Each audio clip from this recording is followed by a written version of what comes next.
Queremos cambiar de tema, auditores, y enfocarnos en un tema que ha estado sobre la mesa a propósito de la renuncia del subsecretario de Previsión Social, Cristian Larraín, la semana pasada, que fue inicialmente informada como un tema relacionado a denuncias, 3 supimos después, de acoso sexual en contexto laboral, pero que después fue mutando a una denuncia en términos de que lo habrían sacado por razones políticas, porque él no comparte la manera en que hoy día se está enfocando la reforma de pensiones.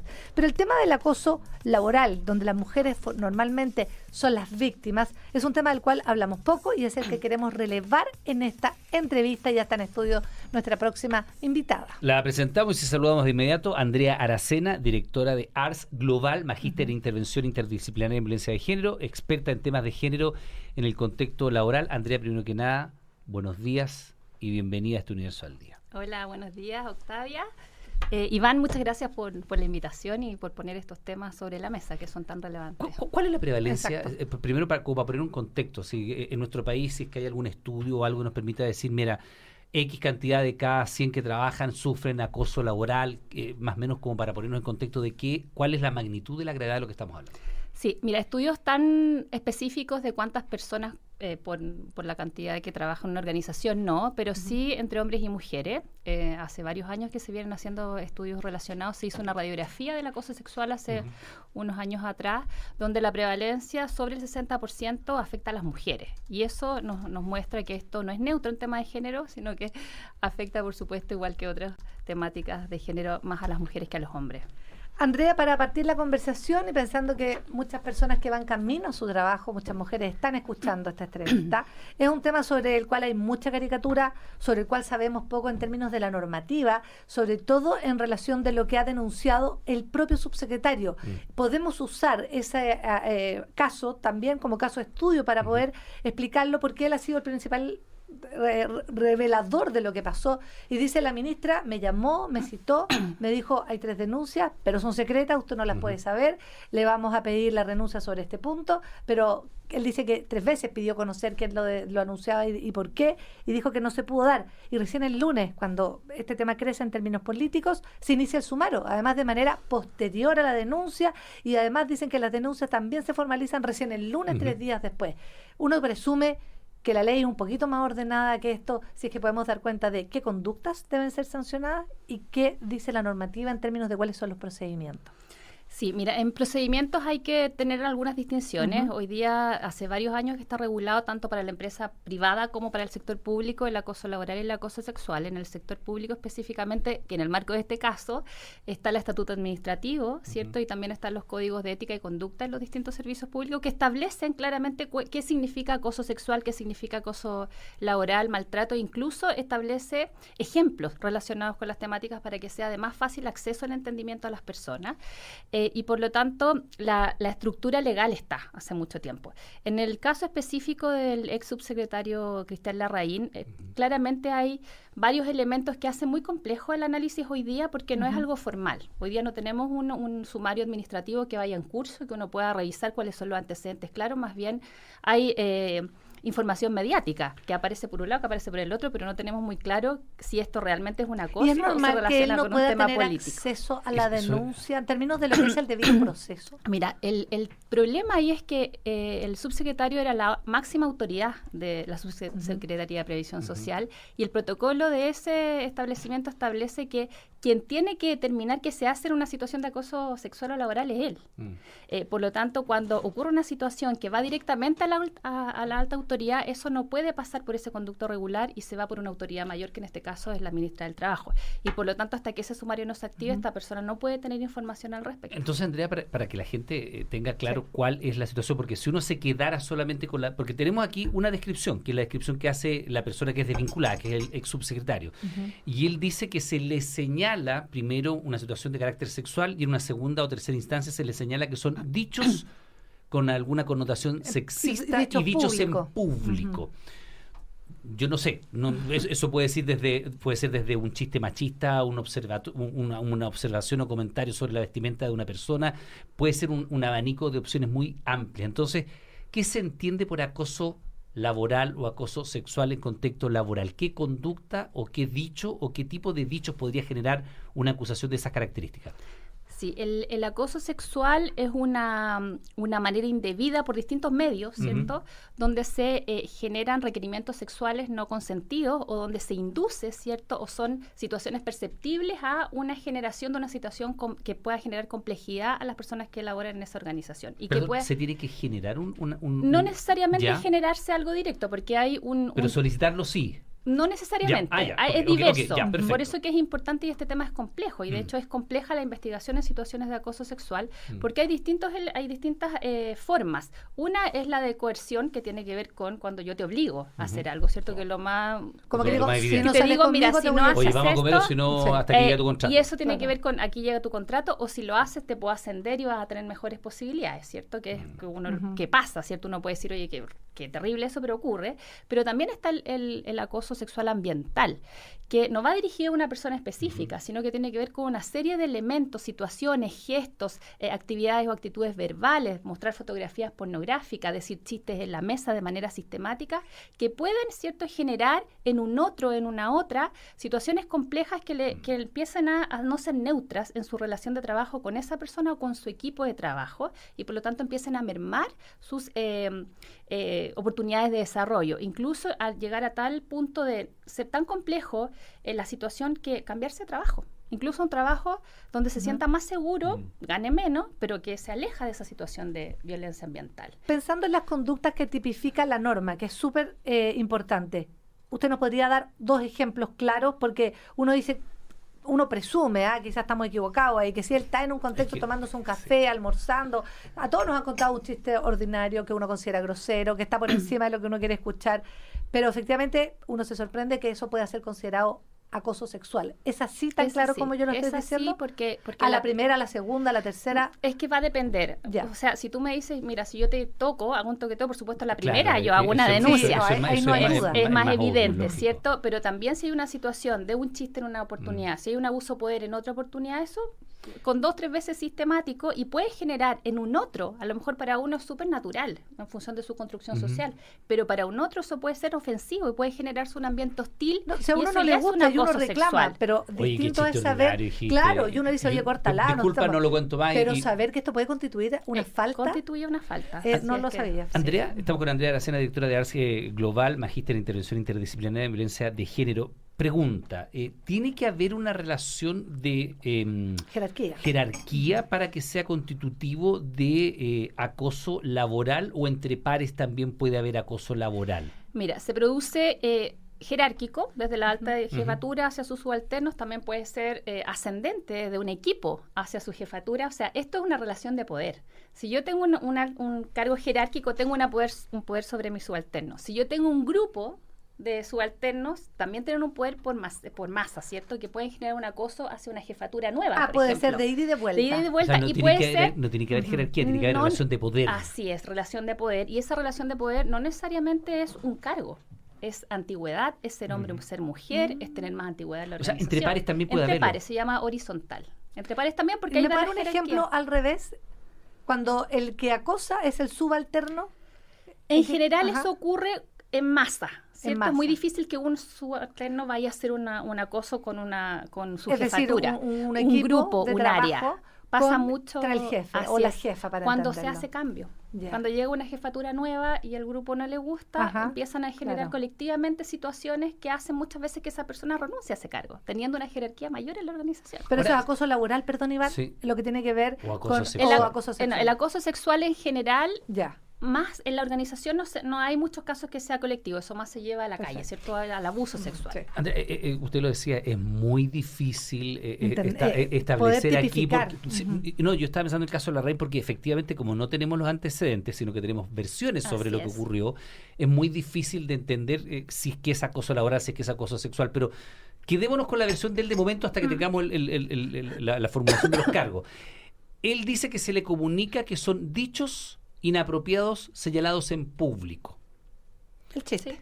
Sí. Yo pienso en un chiste Claro. sexista, en un chiste machista, en un chiste homofóbico, en un chiste, no sé, en algo de esas características. Si él hace algo así, en un contexto público, en un restaurante, en una reunión, no tengo idea, no encerrado con un subalterno en una oficina, si lo hace una vez, ¿eso es acoso laboral y constitutivo de la remoción del cargo? Lo que pasa es que el que sea o no va a tener que estar relacionado con la investigación, pero porque alguien puede sentirse. sentirse. Lo que pasa es que el acoso laboral o el acoso sexual no tiene que ver con la intención que tenga la persona, tiene que ver con lo que le pasa al otro con esa situación. Con el efecto. Con el efecto, y ese efecto es muy diverso, porque va a depender, ¿cierto?, de los constructos sociales y de la escala de valores de cada una de las personas. Por lo tanto, podría ser que en un almuerzo, con una sola situación, alguien se sienta acosado y vaya a colocar una denuncia. Déjeme seguir, por ejemplo, supongamos que fuera un chiste homofóbico. Ya hay un integrante de la comunidad LGTBI dentro digamos, de esta reunión social. Un chiste homofóbico en ese caso sí constituye un acoso. Podría constituir un acoso. Exactamente. Exacto, y para eso están los mecanismos, ¿cierto?, de investigación posteriores. Ya, entonces en este caso no está tan equivocada la versión de la ministra de que sí hay una conducta calificable, porque uno desde la ignorancia tendría a creer de que no constituía acoso el hecho que uno a la hora del café, oye, tengo un chiste nuevo, por decirlo, no sé por festinar con un tema que puede ser muy incómodo para quien lo está viviendo, Exactamente. porque uno no conoce la historia. ¿Cómo se evita? ¿Cómo se previene? Y sobre todo, ¿cómo se denuncia? Porque me imagino que ahora a muchas personas les puede empezar a hacer clic algunas circunstancias que las incomodan, sobre todo mujeres, pensando, Así es. porque el jefe se pasa de la raya. El típico comentario, el que linda te ves hoy. ¿Está en el límite? Está No en el puede límite. comentar nadie nada del físico de alguien, o si puede, pero es que hoy era un piropo. Claro, después a la quinta, a la décima. Ya, esa frase que tú dijiste, sí, qué linda te ves sí. hoy, que puede ser Exacto. algo dicho sin intención Ajá. sexual. Supongamos. Pero ¿qué pasa si yo lo interpreto Exacto. y me Por eso, incomoda? supongamos que ya, estamos Sí, ejemplificando. sí. Llega Octavia con esta parca que es como, Exacto. no tengo idea qué color, yo soy pésimo a los Gris. colores, gris. Yo te digo, oye Octavia, qué linda te ves hoy, me encantó esa parca. Claro. Le digo, gracias. Ella puede decir gracias, pero ella podría pensar, oye, ¿qué le pasa a este tipo?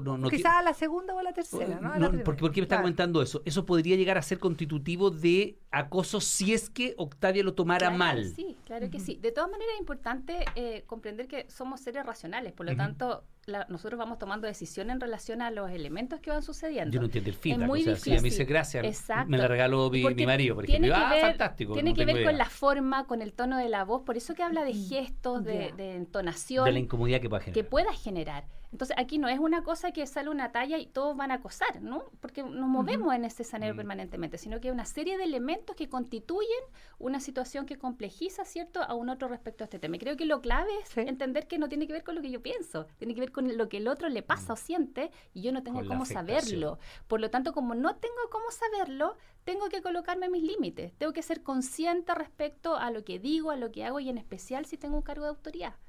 Andrea, y en esa línea, ¿qué se hace? Las empresas, también el estamento público, debiera tener canales de denuncia anónima, esos teléfonos o esos mails donde tú puedes denunciar de manera tranquila sin que nadie sepa, la obligación de confidencialidad, hasta cuándo dura, pensando en que la otra persona va a decir, pero yo tengo el debido proceso, y quiero decir que yo cuando te dije que me gustó tu parca, era porque de verdad... Porque me quería comprar una parecida, por decir algo. O al revés, cuando sabes que sí, pero también hay mujeres que dicen, pero cuando es la quinta vez que te gusta mi parca, la chaqueta, el pantalón, y me miraste el escote... O cuando ya te dije Y antes. cuando ya te seguiste. dije antes, sabes que Exacto. muchas gracias, ahí uno dice también cómo probarlo, porque si estábamos los dos, ¿cómo doy cuenta de que a mí me incomodó? Y esa lo hemos vivido todas las mujeres, que la mirada te recorre de arriba a abajo y ya es distinto, porque la mirada cambia completamente el Así tono. es, así es. Y eso uno lo percibe quizás cuando lo ha vivido, y las mujeres conocemos ese tipo de situaciones.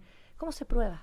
Mira, respondiendo a las preguntas, los mecanismos ya están definidos en las organizaciones públicas y privadas. Hay 2 leyes para la privada, acoso laboral y acoso sexual, estatuto administrativo para los servicios públicos. Por lo tanto, los elementos para generar una denuncia y abordar esa denuncia están establecidos y deben ser conocidos por todas las personas. Por lo tanto, hoy las organizaciones tienen la obligación, ¿cierto?, de generar instancias de capacitación, pero en especial de sensibilización, con la idea de que prevengamos estas situaciones, de que a las personas no les dé lo mismo lo que me puede ocurrir a mí y lo que le puede ocurrir a un otro y lo que se genera en el ambiente laboral respecto a estas situaciones hostiles.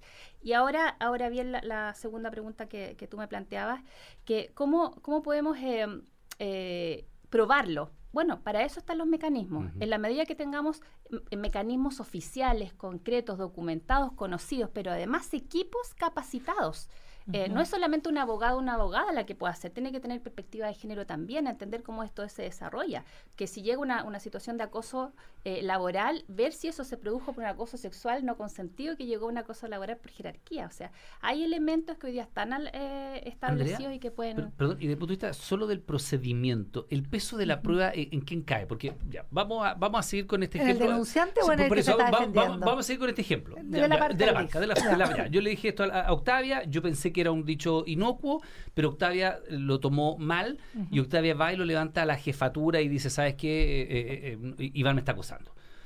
Entonces, me acaba de hacer un gesto terrible. No me gusta tu marca. Pero tomémoslo en serio para efecto del que la gente lo entienda.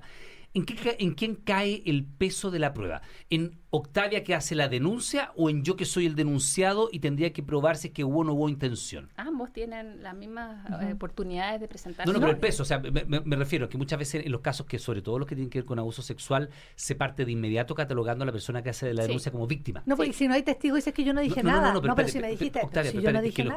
En los casos de abuso y de acoso, cuando hay una denuncia de acoso, de inmediato es víctima, no es potencial víctima, es víctima y el peso de la prueba cae. Potencial victimario. Por eso, y el caso de la prueba cae en quien tiene que probar su inocencia. Así es. En estos casos. En estas situaciones laborales, ambos tienen las mismas oportunidades de presentar sus evidencias y presentar sus testigos, y si no hay testigos, presentar las evidencias que además no solamente son evidencias concretas, sobre todo en las ambientales sí, en este caso, por ejemplo, que estamos hablando son ambientales, porque no es algo a puerta cerrada, ¿cierto? Es algo súper inconsciente. De hecho, el propio subsecretario, lo escuché en una declaración que decía, yo nunca he dicho algo directamente a un hombre y a una mujer.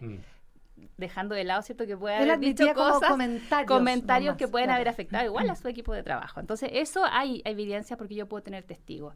En las otras no tengo testigos, por lo tanto, ahí el peso de cada uno va a responder a lo que plantea el que está planteándose como victimario, también a lo que le ha pasado y siente, y la vulneración de sus derechos fundamentales de la persona que se siente víctima. Cortito, ¿qué porcentaje de las denuncias tienen una condena favorable a la víctima?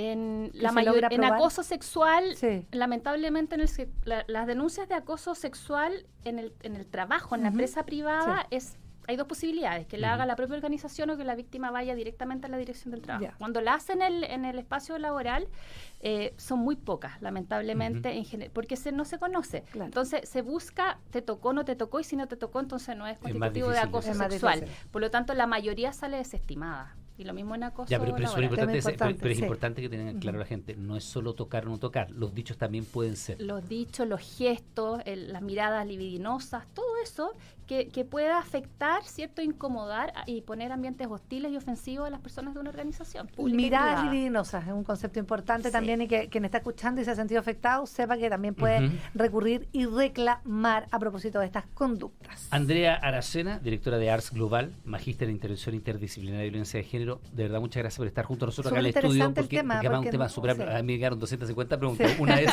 Una de esas es si da igual si esto se produce dentro del ambiente en el restaurante físico, de la esquina o dentro de la oficina. Si el comentario de la parca se lo hice acá en el estudio, o si con Octavia nos juntamos a almorzar para la pauta y le dice, es tremendamente importante, por eso la capacitación en estos temas es tan relevante hoy día, y este caso hay que usarlo para eso, porque si yo se lo digo en el café de la esquina, porque tiene que ver con el trabajo donde tú lo realizas, en acciones relacionadas con el trabajo y también en resultados del trabajo, por lo tanto. Pero en el café eso porque puede tener efectos sobre el trabajo. Así es. Incluso con los clientes, si es que tú atiendes público. Mira tú, qué relevante todo eso. Ya, sabemos muy poco del tema, con mayor razón te volvemos a dar las gracias por haber venido al estudio, Andrea Aracena, con respecto a un tema tan relevante en estos tiempos y que quizás queda relegado en la conversación. Así que muchísimas gracias.